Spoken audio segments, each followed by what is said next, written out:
Hello guys, narito ako para share sa inyo experience ko nung umattend ako ng intro.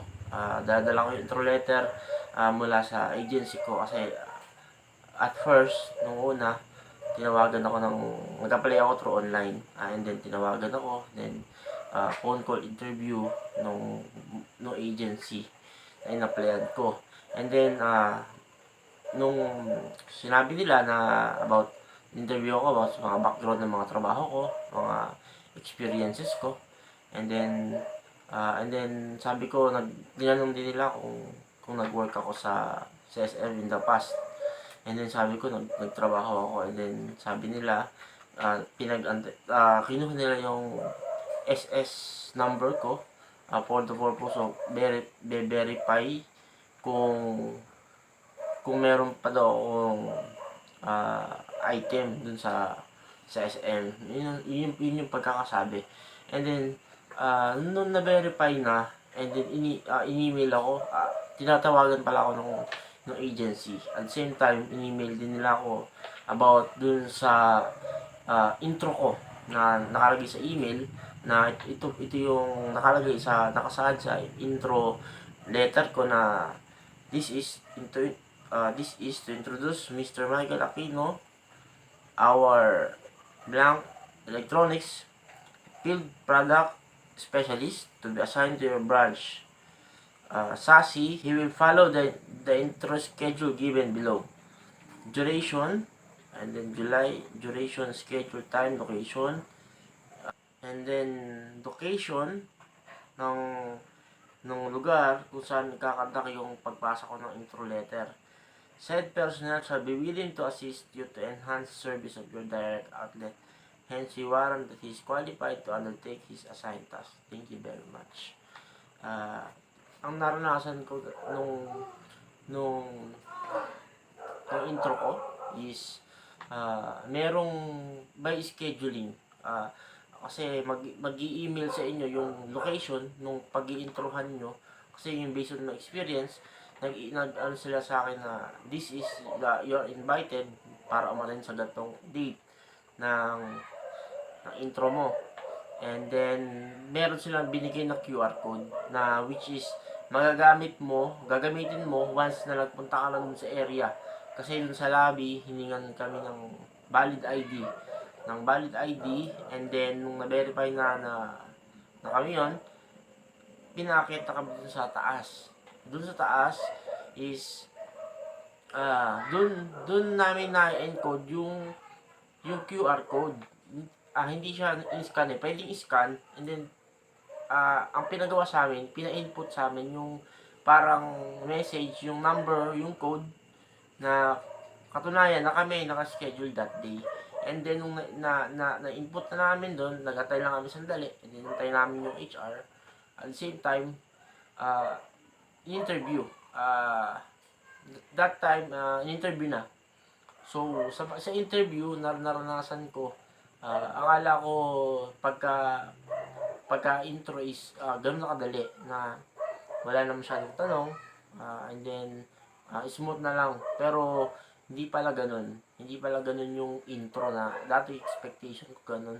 So ang mga tinanong sa akin nung intro ko ay about past job, and then mga dati kong naging trabaho kasi may experience na po ako sa ibang sa sales din po. And then naka-experience na rin ako sa fast food. So ini-interview nila nilang malaman kung ano yung date, kung ano yung year, and then reason bakit ka nag-resign or nag-leave dun sa past job mo. Tinanong din sa akin kung nakapagtrabaho na ba ako sa SM in the past. And then what year? Sabi ko, nakapagtrabaho na po ako dati. And what year? And then or sinabi din sa akin na nakapagtrabaho ka na ba sa any appliances store na basta ano siya ng appliance, sabi anything. Sabi ko hindi naman po kasi depende tayo, iba-iba tayo ng experience, iba-iba rin ng possible questions. At iba-iba rin kasi, iba-iba rin tayo ng HR na makakasalamuha. At ito po ay advice lang sa inyo, parang share experience na rin para baka sakaling the same questions din po yung tanong is meron na po tayong idea.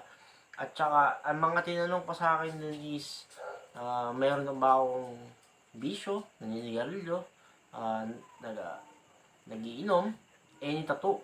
And then, pinatingnan sa akin yung ano ko, yung daliri ko, yung yan, kung merong mark ba na ano nila, and then pinakit yung sleeves ko, pinakyat, and tinignan nila kung may marks, and then also, tinignan din nila yung gilid ng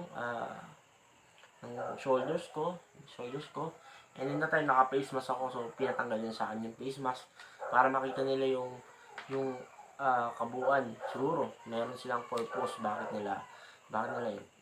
Tinanong din sa akin kung ano yung height ko, and then pinatayo niya ako, and then tinignan siguro niya kung abot ako dun sa height na required nung branch. And then tinanong ako kung ano ba yung timbang ko in LBS, sabi ko. Kasi hindi ako sigurado that time. So, mas advice sa inyo, dapat mas maganda alam ninyo. Lalo sa mga mag-i-intro sa SM. Kasi same po naranasan ko. And then, ang mga tinanong ko sa akin ay about sa family ko, sa ate ko, sa trabaho ng parents ko, trabaho ng magulang ko, trabaho ng ate ko, and then saan sila nag-work, and then pangilan ako sa magkakapatid, and then ang tinanong pa sa akin ay yung mga background ko sa pag-aaral ko, sa saan ako nag-college, sa anong year ako nagsimula, anong year ako nagtapos, at tinanong sa akin kung old curriculum ba ako. So, I don't know kung bakit nila tinatanong yun. Siguro, kasi may mga new curriculum na yun, ngayon, na senior high. Siguro ngayon, bago na. Kasi ako, graduate ako ng old curriculum. And then, tinanong pa sa akin ay kung kumuha daw ba ako ng any training, TESDA, o any training. Sabi ko, kumuha po ako. And then, certificate, kung may certificate daw ba yung TESDA na kinukuha. Sabi ko, meron. So guys, naging honest lang ako. Hindi ko alam eh. Hindi ko alam kung tama ba yung sinasabi ko. So, kung dapat ba maging play-safe ako. Pero, wala na sa isip ko kasi ang inano ko lang is maging honest ako sa mga sagot ko. Kasi gusto ko maging ayokong mahirapan sa pagsagot sa interview. And then, tinanong din sa akin kung ano yung reason, bakit ano yung duration na nagpahinga ka sa pagtatrabaho. Kasi, nakikita rin nila kung from this year na nag-stop pa nag-working, anong ginawa mo? Anong ginawa mo nung mga panahon na yon? Anong pinagkaabalahan mo na mga bagay na ginagawa mo? So, isa rin yun sa mga na-encounter ko na tanong. And then, tinanong sa akin na kung may kakilala daw ba ako sa mga branch, may mga SM Appliance branch, may kakilala daw ba ako? Sabi ko, wala. And then, kung may kamag-anak daw ba ako sa anything sa government, kung sundalo or police, sabi ko wala. So far guys, yan lang naman yung mga na-encounter ko na natanong mula dun sa intro ko. And then hope guys, nakatulong po itong aking share of experience sa inyo, lalo sa mga nag-a-apply na wala pang idea ano ba yung intro letter, ano ba yung mararanasan mo sa intro letter. So hindi ko po 100% na the same rin po yung mararanasan nyo sa naranasan ko, pero maari po may comparison na maaring magkapareha, maaring hindi. So different branches, different po ng iba-iba sila ng standard na hinahanap sa isang promo, sa isang empleyado na tatanggapin nila dun sa branch na yun. So, yun po guys. Maraming salamat and God bless to all.